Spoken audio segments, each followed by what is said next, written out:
السلام علیکم ناظرین، آپ دیکھ رہے ہیں باغی ٹی وی اور اس وقت میں موجود ہوں لاہور پریس کلب۔ ناظرین، سانحہ سیالکوٹ پوری انسانیت کو شرمندہ کر گیا اور اسلام بھی یہی کہتا ہے جس نے ایک انسان کو قتل کیا اس نے ساری انسانیت کا قتل کیا، اور کل حقیقی معنوں میں ساری انسانیت شرمندہ ہوئی پڑی ہے۔ علامہ صاحب ڈاکٹر طاہر القادری صاحب نے پوری دنیا میں اسلام کے لیے جو خدمات دی ہیں یا اسلام کا جو چہرہ پیش کیا ہے وہ بہت ہی شاندار تھا اور بہت محنت کی ہے، اور ان کو سالہ سال لگے اس کو محنت کو اس کاوش کو کرتے ہوئے۔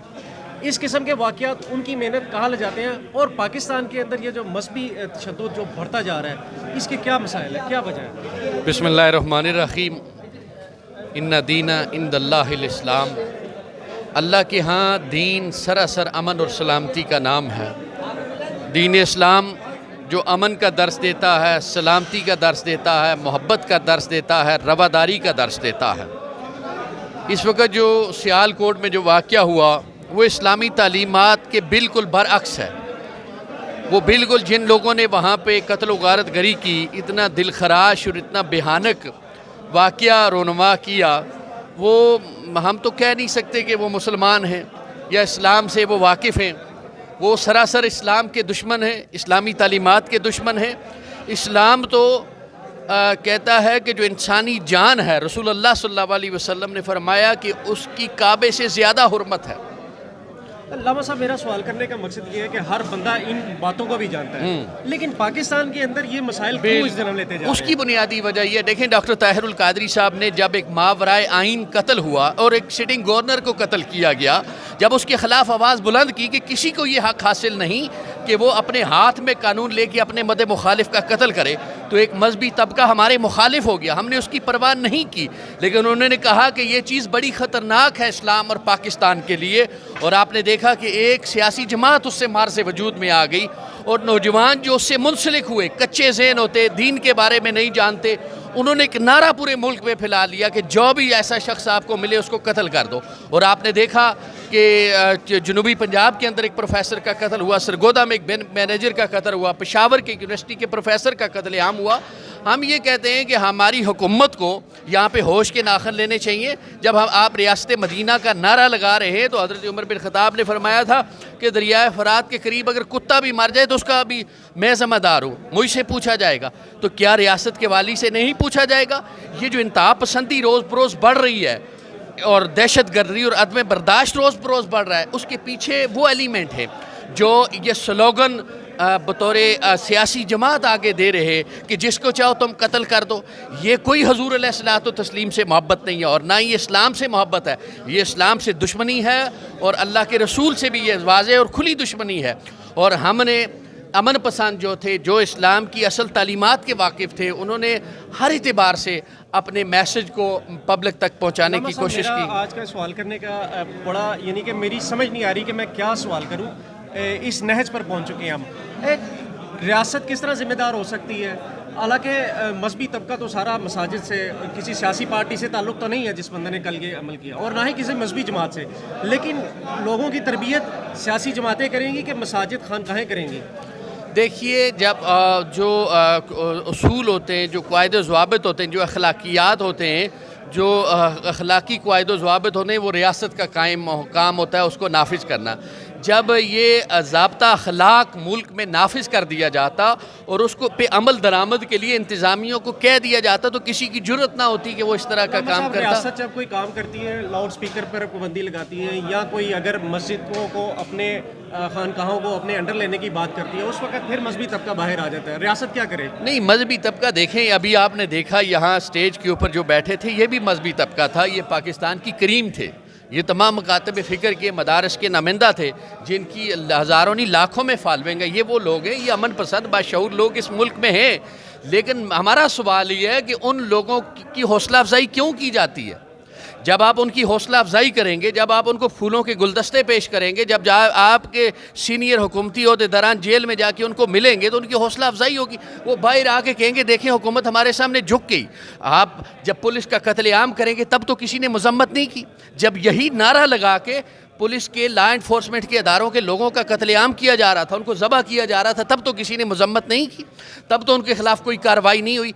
जब पुलिस को कत्ल करते हुए आप कार्रवाई नहीं करेंगे तो एक आम शहरी को, अपने मद मुखालिफ को वो जब जी चाहे कत्ल करे। इस अमल के बाद अगर हुकूमत कोई इस किस्म का कोई पैरामीटर बना दे कि मसाजिद में या खानकाहों में ऐसा एक खुतबा दिया जाए जो हुकूमत की जानिब से है, तो क्या इस किस्म हम ये कहते हैं कि हुकूमत अदारे मौजूद होते हैं हर मस्जिद के अंदर। जब एक मेंबर रसूल पे बैठा हुआ शख्स इंतशार पैदा करे, इफ्तिराक पैदा करे, नफरत पैदा करे और फिरका वारियत को फ़रोग़ दे तो उसको फ़ौरन गिरफ्तार करना चाहिए, उस पर दहशत गर्दी एक्ट नाफिज करना चाहिए।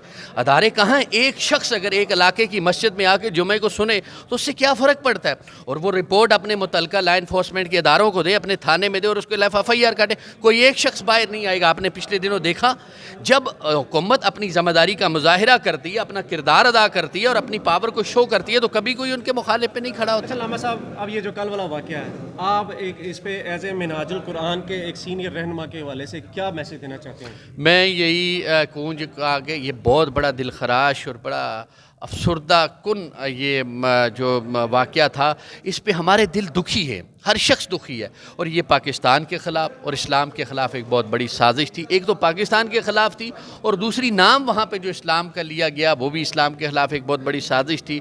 हम इसकी शदीद अल्फाज में मज़म्मत करते हैं और हम यही कहेंगे कि जितनी जल्दी हो उन लोगों को कटहरे में लाया जाए और सख्त से सख्त तरीन सज़ा दी जाए और वो इबरतनाक सज़ा हो ताकि एक नमूना बने।